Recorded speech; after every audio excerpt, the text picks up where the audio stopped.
when you look at what we call 360 video, 360 is really a misnomer, but it's a spherical view where you can look everywhere in every direction.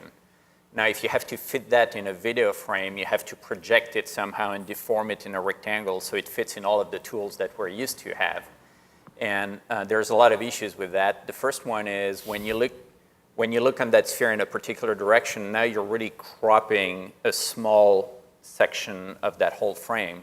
In order to have a good quality visual in that frame, let's say you want an equivalent to HD in that frame, you need like 20, 30K worth of pixels all around if you want that same quality everywhere. So now we're talking about having frames that have a lot more pixels if you look at it in a frame. As a network, now I'm going to put my network operator hat as Verizon. If now we have to distribute that content, store it in many different formats, there's many different encoding. Oculus wants it one way, Daydream wants it another way, PlayStation yet as a third way.